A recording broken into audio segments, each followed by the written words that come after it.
करदम जी जब भगवान को देख लिए तो संसार की सुंदरता भूल गए, अपनी पत्नी को ही 40 साल तक नहीं देखे।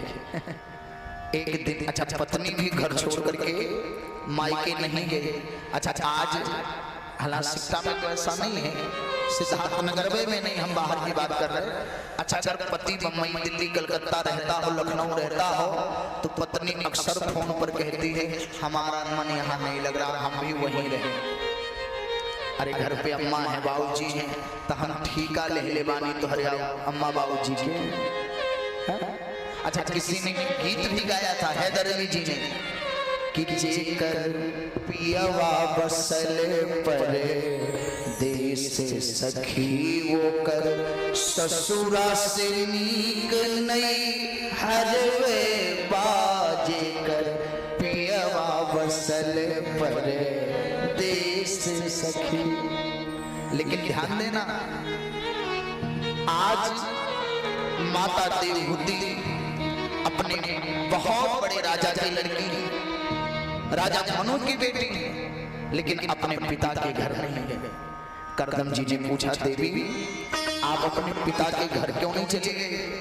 तो कहती हैं कि जब मेरे पिता ने आपके साथ विवाह किया था ना तो मेरा हाथ आपके हाथ में दिया था। जब आपने विवाह में देखा होगा, अब देखा कहाँ होगा, रती में आप लोग सो जाते हैं, खाली जयमाला तक आप लोग जागते हैं।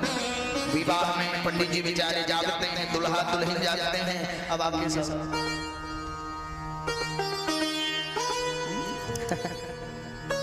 और तो बेचारी बहनों का भला हो कि ढोल लेकर के हैं इच्चकदाना गा रहे हैं, बोले से सच्चिदानंद भगवान की।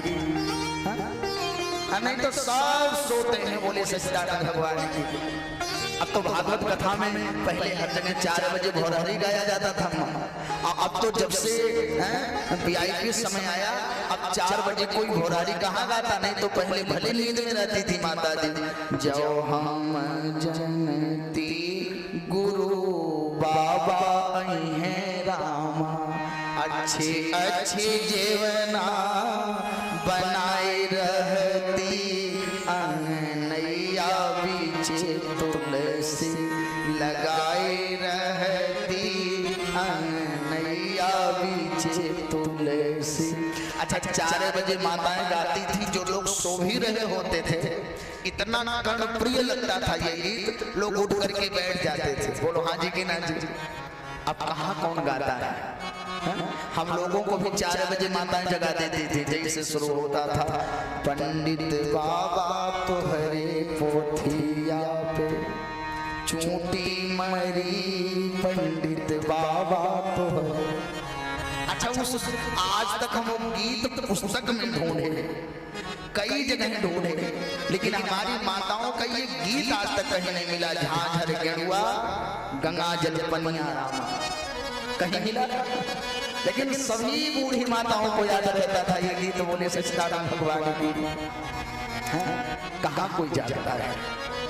प्यारे आज करदम जी ने अपनी पत्नी से कहा कि आप पिता के घर क्यों नहीं चली गई? तो उन्होंने कहा कि जब मेरा विवाह हुआ था तो पहले पिताजी का हाथ, फिर आपका हाथ, फिर मेरा हाथ, फिर माँ का हाथ, दोनों ने अपने हाथ से मेरा हाथ आपके हाथ में दिया था, और उस दिन से मेरा सुख दुख आपका हो गया था। तो अब आपके रहते मैं संसार में माता पिता के पास क्यों चली जाऊं? तब करदम जी बड़े गदगद हो गए। उन्होंने कहा तुष्टो हवाद तो मान विमान दाया, मैं तुमसे प्रसन्न हूँ। सुरसया परमया प्रया च भक्त्या। वास्तव में तो सही ये है कि दुनिया में सबसे ज्यादा लोग 2 चीज को प्रेम करते हैं, एक देह को और एक प्राण को। अच्छा कोई व्यक्ति ये नहीं चाहता कि हमारा प्राण निकल जाए। बोले हाँ जी कि नहीं?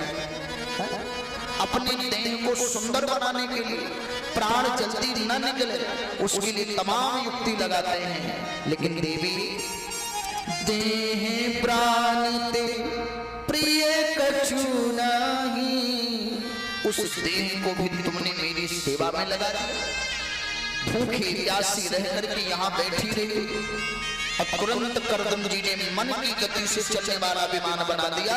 एक बात बता दें, विज्ञान की सीमाएं जहां समाप्त होती हैं वहीं से अध्यात्म शुरू होता है। बोले सच्चिदानंद भगवान की। आज लोग कहते हैं विज्ञान ने बहुत तरक्की कर लिया, मैं भी मानता हूं तरक्की कर लिया, लेकिन एक बात बताएं, विज्ञान ज्ञान लोग कहते हैं कि पहले हम लोग बंदर की संतान थे। कौन कौन मानते हैं हम लोग बंदर की संतान थे? नहीं। अच्छा चलो फिर क्या हुआ? बोले विकासवाद ऐसा आगे बढ़ा कि हम लोग बंदर से हम लोगों की पूंछ घिस गई और मूंछ निकल आई।